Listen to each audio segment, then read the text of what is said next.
Get into a situation, a memory, a feeling of someone who you just can't forgive. Can all of you do that for me? Have all of you got one unforgivable thing? Okay. I want you to picture that person coming up to you and saying, whoa, bummer. I'm sorry I did this, but you know I never meant to hurt you, and hey, can we just call it a day? And they leave. And you go like this. How come that didn't feel right? How come that didn't, like, clean up the table? Why? I'll tell you why. What's the whole... It's that there was that whole little thing, I never meant to hurt you. That's the thing you can't forgive, because it goes right to your soul. That toxic, sick feeling that says, what do you mean you never meant to hurt me? What? That, I want you to just picture the sword going right past your mind, going right into your soul, because that's the thing, right there. Now I want to picture this. Let's redo the scene. Comes up to you and says, I need to speak with you. I need to tell you something. I consciously knew what I was doing. I consciously knew it. And I have to call it something else. I sinned against you. It was a sin. I heard my conscience tell me not to do this, and I didn't listen. And it didn't matter to me. And I know that my actions redirected the course of your life. It was conscious. That was a sin, because it was conscious. And how much it hurt you did not stop me. This is not a boo-boo. This is not an apology. I am confessing my soul to you. And I'm asking now for your forgiveness. The depth of that, did it touch your soul? That's your soul. That gets the sword out. That's what heals. You're not forgiving for that person. And you're actually not saying, and this is where the confusion comes in with it, you're actually not saying, you know what you did is okay. You're not saying that. And that's where the ego gets a little crossfire here. You're not saying that. What you're really saying is, I'm no longer going to trust the fact that life should be logical and orderly. I'm not going to trust it, because you know what? It doesn't work that way. And I'm no longer going to count on ordinary justice to work the way I would like it to work, because you know what? You'll always be disappointed. One of the codes you need for healing is this: make no judgments, have no expectations, and give up the need to know why things happen as they do. Forgiveness is giving up the hope that the past could be any different. And that lesson literally changed the way I looked at what forgiveness is. It's accepting the past for what it was and not spending all of your time saying, I wish, if only, it should have been this way.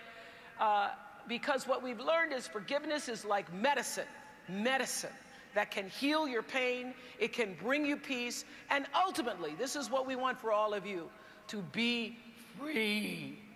To be free. To be free. Given, and this is one of my favorite quotes: unforgiveness, unchecked, becomes a cancer in our soul. Yes, I called it a cancer of the soul because a cancer won't stay where it starts. Oh. It spreads. Tweet that. That's good. Yeah, it spreads. It spreads, and it begins to affect every area of your life, because we have a tendency, you can have cancer and not know it. You can have cancer and it will spread. You can have unforgiveness. That's why unforgiveness unchecked becomes a cancer in our soul. It's not going to stay where you put it. It's not going to stay in this one isolated incident. It begins to affect our children. It begins to affect our relationships. And most of all, it takes away from us the intensity that we need to function in the moment, because we are still empowering our history. We do it at the expense of our destiny. Oh boy, that was good. That was really good. But I think it's so interesting. Are you all thinking about that line? Let's just think about that for a moment.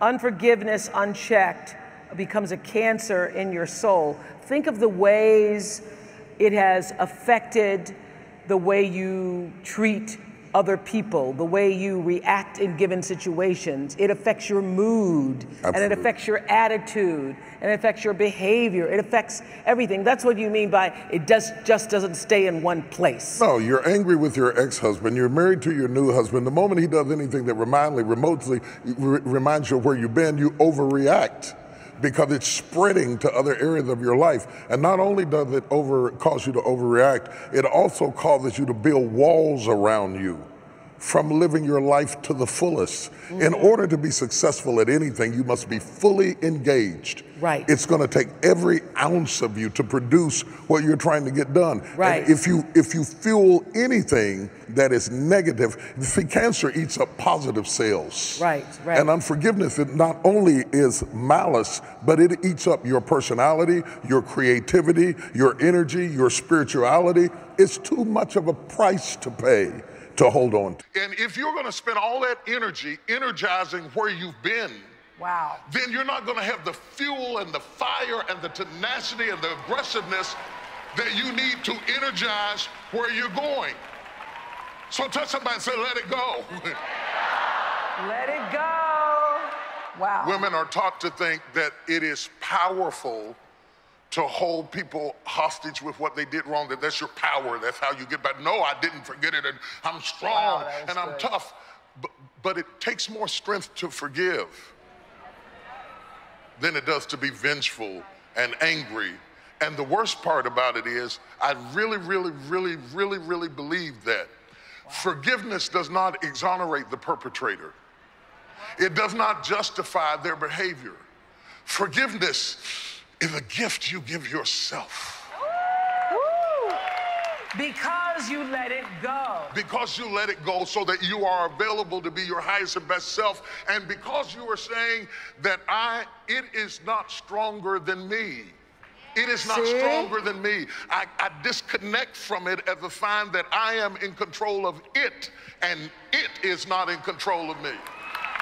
That when you rehearse those visions and images, you empower them. You actually enshrine them.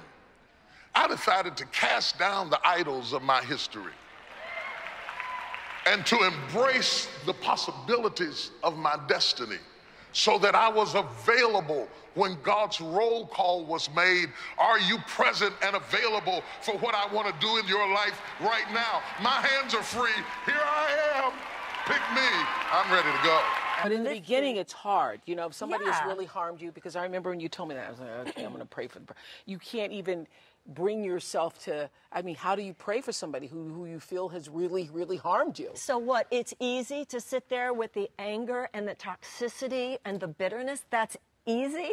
When people say this is hard, what's hard is walking around with this anger. That's even harder. And blame. And blame. You know, one of the things that you say in Return to Love is that it's so much easier to bless someone than to blame them. So that's what you're talking about. And not immediately. And not immediately. But that's what I'm also, saying. It's hard to do immediately. But since the universe is self-organizing and self-correcting, if anybody did anything to me that harmed me, if anybody did anything to me that was a transgression or betrayal, the universe is already on it.